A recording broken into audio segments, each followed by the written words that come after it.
Hai, video ini berisi sejumlah jawaban atas soal-soal yang pernah menjadi bahan ujian akhir semester untuk topik confidence interval. Materi ini tidak memperkenalkan konsep baru dan tidak berpretensi untuk menjadi materi pengajaran pemahaman konsep. Saya Pribadi Setianto. Ini soal yang pertama. Silakan pause video untuk memahami soalnya. Saya sendiri akan meneruskan pembicaraan saya. Analisis soal. Seperti yang ditanyakan, ini adalah persoalan pendugaan interval rata-rata populasi dengan tingkat signifikansi 0,05. Sampel dilakukan dari populasi normal, sehingga berapapun besarnya sampel dijamin distribusi sampling yang terbentuk akan juga terdistribusi secara normal. Terpenuhinya asumsi kenormalan memungkinkan kita untuk menggunakan peralatan distribusi normal dalam menjawabnya.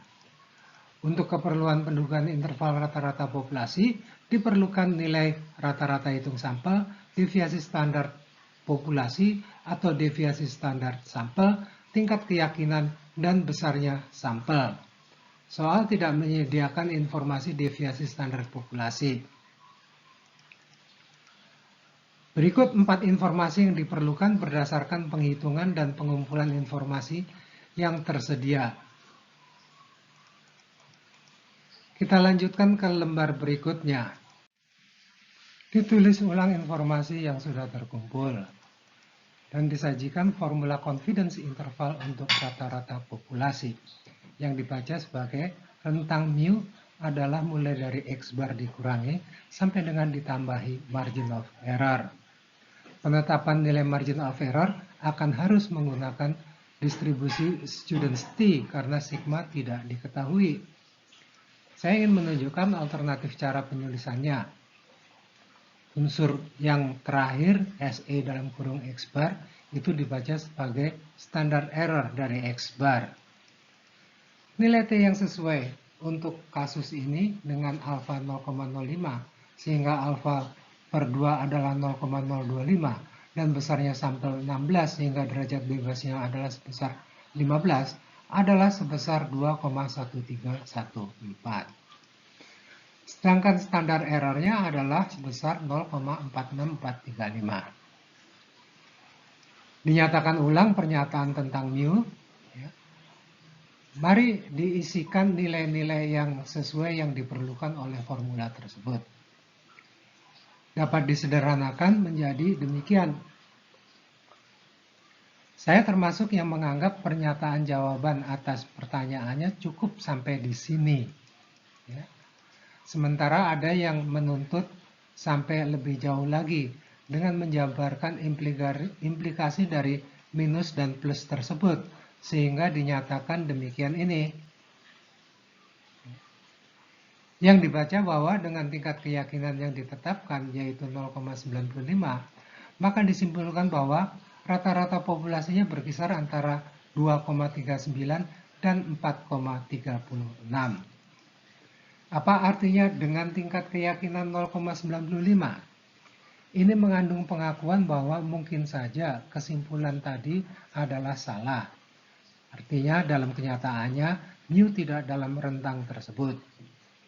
Namun kita akan menyatakan bahwa probabilitas kesalahan tersebut adalah 0,05.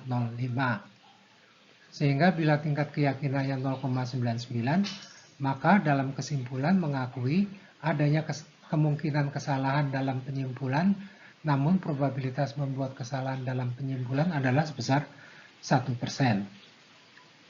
Tentu saja agar risiko membuat kesalahan diperkecil, kita perlu menyatakan dugaan secara lebih lebar.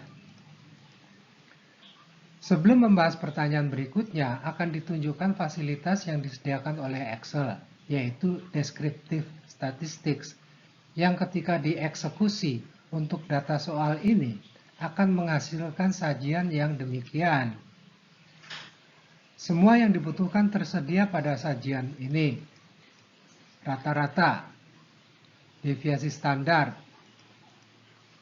standar error, besarnya sampel, tingkat keyakinan yang kita tetapkan, margin of error, maka nilai paling awal atau atas yaitu rata-rata hitungnya diimbuhi nilai yang paling akhir yaitu margin of errornya merupakan jawaban untuk pendugaan intervalnya tentang rata-rata populasi. Lembar berikutnya akan menyajikan penjelasan pengoperasian fasilitas deskriptif statistik itu. Fasilitas yang dimaksud dapat diperoleh melalui langkah di Excel sebagai berikut. Pertama, pilihlah data pada toolbar. Kemudian kedua, klik data analysis pada ribbon. Excel akan memberi sejumlah pilihan fasilitas, mulai dari ANOVA single factor sampai dengan Z factor for to sample mean. Pilihlah descriptive statistics yang akan dijawab Excel dengan tampilan ini. Pertama, ada input range, yaitu kita diminta menyorot data yang sudah dimasukkan dalam bentuk sebuah kolom atau sebuah baris. Saya tandai dengan nomor 1. Kemudian ada kotak yang perlu dicontreng. Bila sorotan data tadi termasuk label atau nama variabelnya. Kosongkan bila sorotan data tidak mencakup labelnya. Saya tandai dengan nomor 2. Selanjutnya ada sejumlah unsur pada output options. Yang pertama adalah output range yang perlu direspons. Silahkan klik lingkaran pada output range yang ditandai dengan nomor 3 itu. Lanjutkan dengan menetapkan lokasi penyajian yang kita inginkan untuk hasil dari Excel.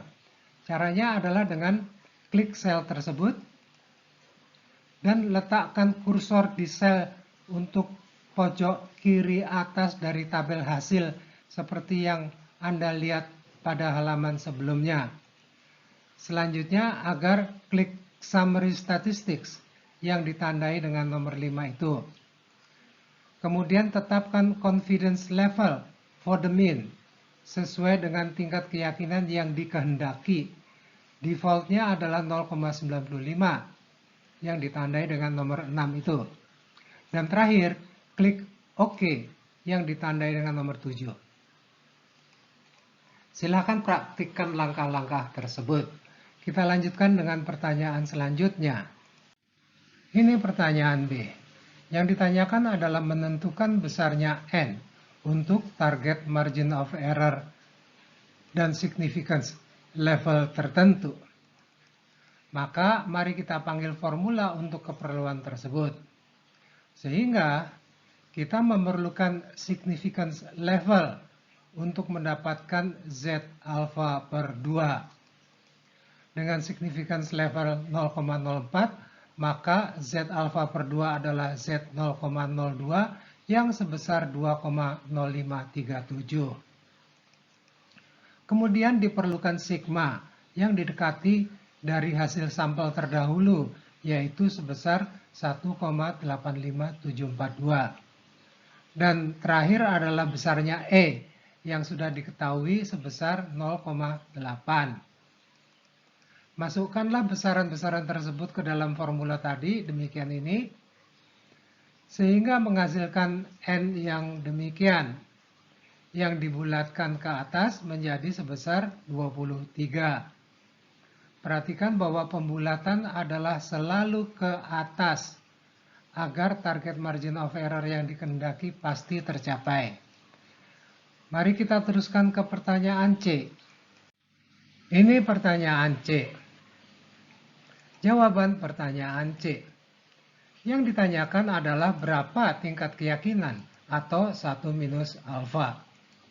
Kita panggil formula atau prosedurnya yang dimulai dengan mendapatkan nilai Z alpha per 2 dari formula ini. Selanjutnya hasilnya dimasukkan ke dalam persamaan yang demikian untuk mencari tingkat keyakinan. Maka diperlukan 3 besaran berikut ini. Masukkan ke dalam formula di atas. Demikian sehingga menghasilkan Z alfa per 2 adalah 1,905. Hasilnya dimasukkan ke dalam persamaan tadi, demikian. Ya. Mari kita cari di tabel luas dalam batas-batas kedua nilai Z tersebut. Maka bisa diperoleh luas sampai dengan 1,905 sebesar 0,9716 dikurangi dengan 0,0284 untuk luas kumulatif sampai dengan minus 1,905. Sehingga diperoleh tingkat keyakinannya adalah 0,9432. Kita bahas soal berikutnya.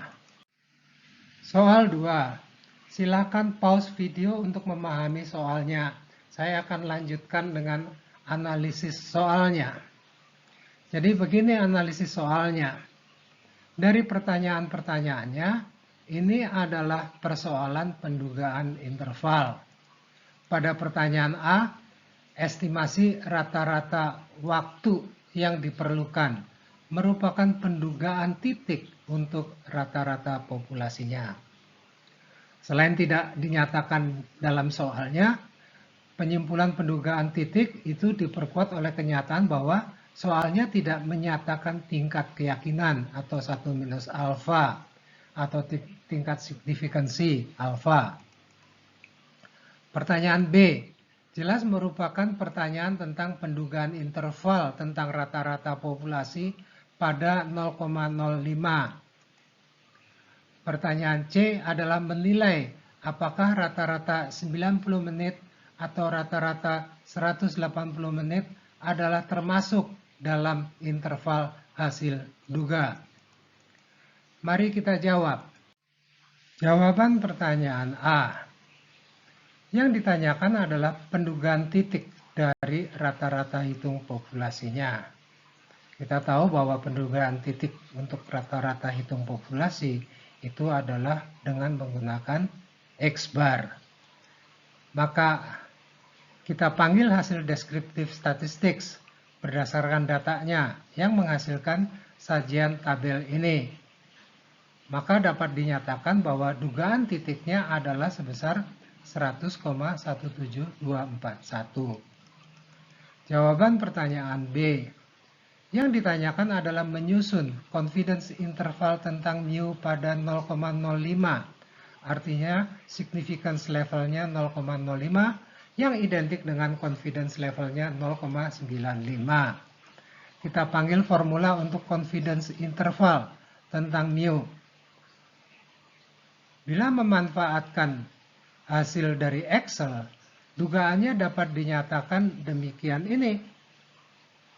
Jadi pada tingkat keyakinan 0,95, dugaan tentang mu adalah berkisar pada 100,17 plus dan minus 9,028. Atau secara lebih eksplisit, ditulis secara demikian. Jadi dugaan tentang mu berkisar antara 91,144 sampai dengan 109,201. Jawaban pertanyaan C. Pertanyaannya adalah apakah dapat dinyatakan bahwa rata-ratanya sebesar 90 atau sebesar 108? Jawabannya adalah bahwa 90 bukan rata-ratanya karena 90 tidak masuk dalam interval duga pada B. Sedangkan 108 dapat menjadi pernyataan tentang rata-ratanya karena 108 masuk dalam interval duga pada B. Kita bahas soal berikutnya.